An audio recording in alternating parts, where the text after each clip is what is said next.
ஒரு மனுஷன் பிறந்துட்டாலே அவன் கடனாளியா தான் பிறக்கிறான். அதுவும் இப்ப நம்ம தமிழ்நாடுல இருந்து இந்தியால இருந்து எல்லாருமே கடன் அப்படின்றது தலை மேல இருக்கு. சோ பிறந்ததுல இருந்து இறப்பு வரைக்கும் அந்த கடன் அடைகிறதுக்காக ஒவ்வொரு பைரவருக்கும் ஒரு தன்மை. சோ ஒவ்வொரு பைரவருக்கும் நம்ம தனித்தனியா பொருள் எடுத்து பண்ண முடியாதனால டோட்டலா மொத்தமா பைரவர் அப்படின்னு எடுத்து அந்த பைரவருக்குன்னு போட்டிருக்கோம். கடுகு மாதிரியே தான் இருக்கு இது இல்ல? ஆமா, பைரவர் கடுகு. இது பேரே பைரவர் கடுகு. நம்ம நார்மல் யூஸ் பண்ற கடுகு கிடையாது. இது வந்து பாத்தீங்கன்னா மூலிகையில இருந்து வரக்கூடிய ஒரு பைரவர் கடுக வீட்டுல சாம்பிராணி போடும் பொழுது போடலாம். ஏன்னா வந்து பாத்தீங்கன்னா இந்த சாம்பிராணி அப்படின்றது வந்து வாசனை உள்ளுக்கு நுகர முடியும், வீடு முழுக்க செவுத்துகள்லயும் பரவும். மூலிகைகள்ல ஆயிரக்கணக்கான கோடிக்கணக்கான லட்சக்கணக்கான மூலிகைகள் இருக்கு. சோ இந்த மூலிகை இதுக்குதான் படும் அப்படின்றத ஒரு சித்தர் இந்த மூலிகை இது பண்ணலாம், இந்த மூலிகை அதுக்கு பண்ணலாம், ஒவ்வொரு சித்தர்கள் ஒவ்வொரு இதுல பண்ணிருக்காங்க. சிருஷ்டி ஒளி எங்கள் சிருஷ்டி ஒளி,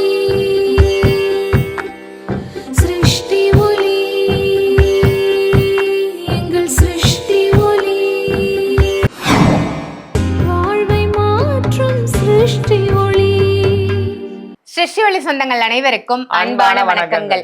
இன்னைக்கு நம்ம சிருஷ்டி ஒளியில என்ன ப்ராடக்ட் பார்க்க போறோம் அப்படின்னா கடன் பிரச்சனை இருக்கக்கூடாது, கடன் பிரச்சனையாகி தொல்லையாகி தவிச்சிட்டு இருக்கேன் அப்படின்ற மக்களுக்கான ஒரு அற்புதமான ப்ராடக்ட் தான் இது. அதை விரிவா நமக்கு சொல்றதுக்கு தான் சாய் பாலாஜி அவர்களை கூட்டிட்டு வந்து இங்க வச்சிருக்கேன். முழு பதிவையும் பாருங்க. வணக்கம் ஜி. வணக்கம் சேரம். ஜெய் புவனேஸ்வரி. கடன் இல்லாத மனிதர்களே கிடையாது அப்படின்னு சொல்லலாம். எனக்கும் இருக்கு, உங்களுக்கும் இருக்கு கடன் அப்படின்றது. ஸோ நாம பயன்படுத்தி ரிசல்ட் எடுத்த அந்த ப்ராடக்டை மக்களுக்காக இன்னைக்கு நீங்க சொல்லுங்க. ஒரு மனுஷன் பிறந்துட்டாலே அவன் கடனாளியா தான் பிறக்கிறான். அதுவும் இப்ப நம்ம தமிழ்நாடுல இருந்து இந்தியால இருந்து எல்லாருமே கடன் அப்படின்றது தலை மேல இருக்கு. ஸோ பிறந்ததுல இருந்து இறப்பு வரைக்கும் அந்த கடன் அடைகிறதுக்காக ஓடுறோம். ஸோ அதுக்குள்ளேயே நிறைய கமிட்மெண்ட்டை உருவாக்கிறாங்க. படிக்கும் பொழுது படிக்கணும் அப்படின்ற கமிட்மெண்ட்டை உருவாக்குறாங்க. அதுக்கப்புறம் படிச்சு முடிச்சப்பறம் வேலை அப்படின்ற ஒரு கமிட்மெண்ட்டை உருவாக்குறாங்க. வேலைக்கு போனவொடனே கல்யாணம் அப்படின்ற ஒரு கமிட்மெண்ட் உருவானாங்க. கல்யாணம் அப்படின்னோடனே குழந்தை அப்படின்ற ஒரு கமிட்மெண்ட். குழந்தைன்னா அந்த குழந்தைய வளர்க்கறது, படிக்க வைக்க, அந்த ஒரு கமிட்மெண்ட்ல போய் வச்சிடறாங்க. ஸோ இதுல நோய்வாய்ப்படுறது, இந்த மாதிரி நிறைய விஷயங்கள் இருக்கு. ஸோ கர்மகாரகன், அதாவது கிரகங்கள்லயே சக்தி வாய்ந்தவன், கிரகங்கள்லயே கொடுக்கக்கூடியவன் கெடுக்கக்கூடியவன், ரெண்டு குணம் கொண்டவன். எந்த நேரத்துல கொடுப்பான் எந்த நேரத்துல கெடுப்பான் அவனுக்கே தெரியாது. காக்கான காப்பாத்து அப்படின்னு சொல்லக்கூடிய அந்த காக்காவை வாகனமா கொண்டவன். இப்படி நிறைய விஷயங்களுக்கு பேர் போன சனி ஈஸ்வர பகவானோட குருவ காலை பிடிக்கிறத பத்தி இதுக்கு வழியே கிடையாது. எதனாலன்னா பைரவர் அப்படின்றவர் வந்து பாத்தீங்கன்னா நிகம்பரம். பிறக்கும் பொழுதும் எதுவும் கொண்டு வரல, போகும்போதும் எதுவும் கொண்டு போகல. ஆனா இதுக்கு நடுவுல நம்ம என்ன பண்றோம்னா அந்த பணம் என்னும் மாயையில சிக்கி நமக்கு பெயர் புகழ் அந்தஸ்து செல்வாக்கு வேணும்ன்றதுனால. ஏன்னா இன்னைக்கு ஒருத்தர் நோய்வாய்ப்பட்டாரு, ஹாஸ்பிட்டல் எடுத்து போனா ஃபர்ஸ்ட் ரிசப்ஷன்ல போயிட்டு 5 லட்சம் ரூபாய் கட்டிடுங்க, அப்பதாங்க நாங்க உள்ள இது பண்ண முடியும்னு சொல்றாங்க. ரொம்ப இது சீரியஸா இருந்தா கூட ஹாஸ்பிட்டலுக்கு ஒரு ஆம்புலன்ஸ்ல எடுத்துட்டு போனா கூட அந்த ஆம்புலன்ஸுக்கு காசு கட்டினாதான் அந்த பேஷண்ட்டை கீழே இறக்குறாங்க, இல்லைன்னா இறக்க மாட்டாங்க. ஸோ இந்த நிலை இருக்கு. சோ இதை போக்குறதுக்கு பைரவர். ஏன் பைரவர்னா காலத்தை மாற்றக்கூடியவர் பைரவர். நன்றி விசுவாசம் கொண்டது நாய். எதனாலன்னா மனிதனை தேடி காட்டில இருந்து வந்தது ஒரு பிராணி எதுன்னு கேட்டீங்கன்னா நாய் மட்டும்தான். சோ நன்றி விசுவாசம் கொண்டது நாய். சோ ஆனா இப்ப பாத்தீங்கன்னா நாய்கள்லாம் வெறி பிடிச்சி எல்லாத்தையும் கடிக்குது. ஸ்ட்ரீட் டாக்ல இருந்து எல்லாமே இப்படி இருக்கு. இது கலியுகம். அதனால வந்து பாத்தீங்கன்னா நன்றி விசுவாசம்ன்றது எந்த பிராணிக்கும் இல்லாம போச்சு. மனிதனுக்கும் ஆல்ரெடி கிடையாது. மனுஷன் வந்து நன்றி விசுவாசத்தை கெட்டு போனதுனால்தான் பாம்பு வந்து அவனுக்கு வந்து கிரகங்கள்ல பாதிப்பை கொடுக்கக்கூடிய ஒரு கிரகமா மாறுச்சு. ஏன்னா அதுதான் ஆதி குருவா வந்து டீச் பண்ணுச்சு. இந்த பைரவர் சொல்றவர் நிகம்பரம், நிர்வாண கோலத்தில் இருக்கக்கூடியவர். அதே சிவபெருமான் வந்து பாத்தீங்கன்னா சொர்ண ஆகாஷ்ண பைரவர் அப்படின்னு ஒரு தன்மை இருக்கு. இப்ப நம்ம பார்க்க போறது அந்த சொர்ண ஆகாஷ்ண பைரவருக்குரிய பைரவர் கடுகு அப்படின்னு பேரு. பைரவர்ல மொத்தம் 64 பைரவர் இருக்காரு. சோ ஒவ்வொரு பைரவருக்கும் ஒரு தன்மை. சோ ஒவ்வொரு பைரவருக்கும் நம்ம தனித்தனியா பொருள் எடுத்து பண்ண முடியாதனால டோட்டலா மொத்தமா பைரவர் அப்படின்னு எடுத்து அந்த பைரவருக்குன்னு போட்டிருக்கோம். கடுகு மாதிரியே தான் இருக்கு இது இல்ல?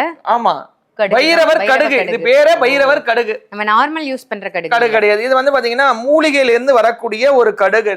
எப்படி வந்து அரிசி அப்படின்னா நம்ம எல்லாரும் என்ன யோசிப்போம், விவசாயம் பண்ணி அதுல வரக்கூடிய அரிசி. இதுலயே வந்து பாத்தீங்கன்னா மூங்கில் அரிசின்னு ஒண்ணு இருக்கு. இது நமக்கு எப்படி தெரிஞ்சிச்சு? யானை வந்து அந்த வளர்ந்த மூங்கில் மரத்தை உலுக்கி அதுல இருந்து எடுத்த உடனே இது நல்லா இருக்கும். எப்பயுமே மிருக இனங்கள் சாப்பிடக்கூடிய ஒரு விஷயத்த வச்சுதான் மனுஷன் அதுல இருந்து கிராஸ் பண்ணி எடுத்துக்கிறான். சோ அது எப்படின்னா ஒரு கிட்டத்தட்ட ஒரு துரோகம் மாதிரிதான். அது சாப்பிட்டதை வச்சு நல்லா இருக்கு, இது விஷம் கிடையாது. இப்ப ஆடு சாப்பிடுற எல்லா விஷயத்தையும் மனுஷன் சாப்பிடலாம்னு சொல்லுவாங்க. ஆடு வந்து தேவையில்லாத சாப்பிடாது, விஷம் இருக்கிறது சாப்பிடாது அப்படின்னு சொல்லுவாங்க. அந்த ஆடை தான் மனுஷன் சாப்பிடுறோம்.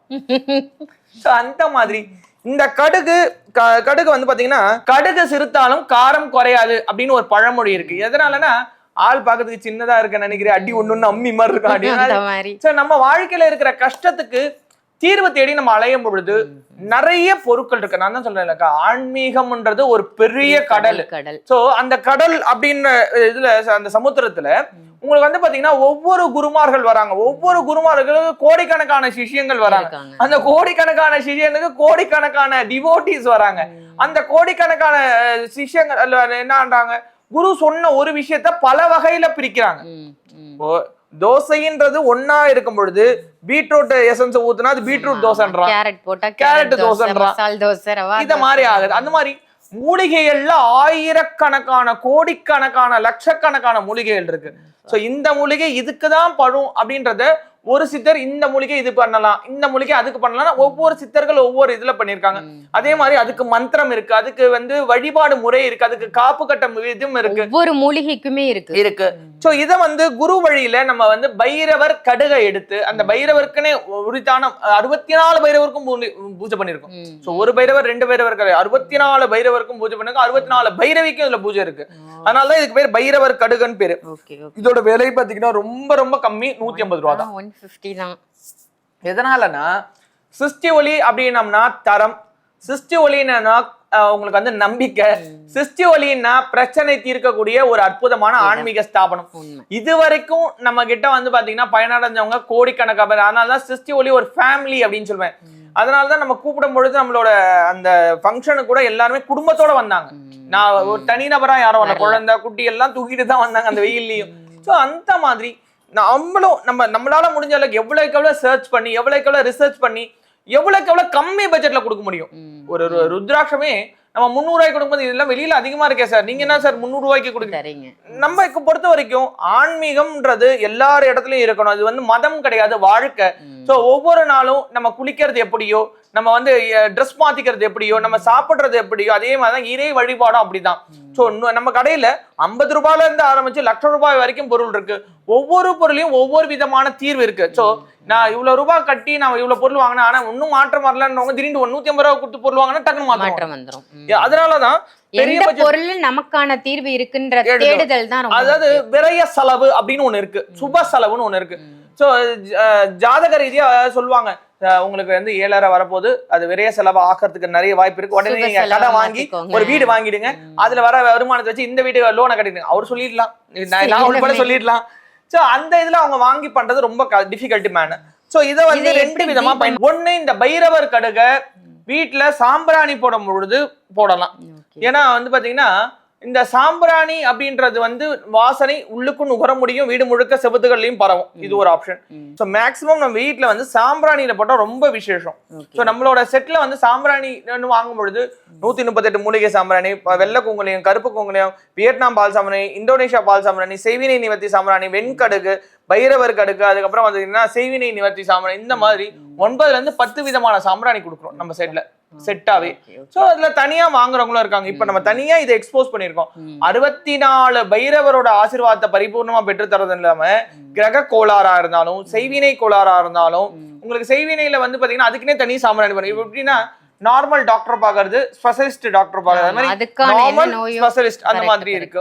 சோ இதுல எதுல போட்டாலும் எதுக்கு தீர்வு இருக்குன்னு நமக்கே தெரியாது. சோ அதனால வேணும்ன்றவங்க சாம்பிராணி இதுல எது வேணாலும் வாங்கிக்கலாம். சோ சனி பகவானோட தார்க்கம் இருந்தா, மந்த நிலை இருந்தா, இடுப்புக்கு கீழே பிரச்சனைகள் இருந்தா, நரம்பு சார்ந்த பிரச்சனைகள் இருந்தா, போற காரியங்கள் தடையாவது, எனக்கு நடக்க மாட்டேங்குது அப்படின்றவங்க எல்லாம் இதுவாயிடும். ஏன்னா நம்ம கிட்ட பைரவர் முடிச்சுனே தனியா இருக்கு, ஆல்ரெடி இருக்கு பைரவர் முடிச்சிருக்கு, அது காரியம் கிடைக்கும். இது வந்து பாத்தீங்கன்னா பைரவர் கடுகு. இந்த கடுகை அந்த காரம், இதுல இருந்து வரக்கூடிய அந்த காரத்தன்மை, இந்த வீடு முழுக்க போக அது இந்த காரத்தன்மை என்ன பண்ணணும்னா நமக்கு ஏற்பட்டு உள்ள அந்த நெகட்டிவ் வைப்ஸை நிற்கும் பண்ணி எடுத்துரும். ரொம்ப சூப்பர். ஒரு கடன் தீரும் ஒரு சின்ன கடுகு மூலமா அப்படின்னா நிச்சயமா தீரும். அது நம்ம சிருஷ்டி ஒளி மூலமா தீரும் அப்படிங்கிறது இந்த ப்ராடக்ட் மூலமா உங்க எல்லாருக்கும் தெரிஞ்சிருக்கும். அற்புதமான இந்த மூலிகையை கடன் இருக்கக்கூடிய எல்லாருமே வாங்கி பயன்படுத்திக்கோங்க. ரொம்ப ரொம்ப ஒரு அற்புதமான தகவல் கொடுத்திருக்கீங்க ஜி, நன்றி. சிருஷ்டி ஒளி.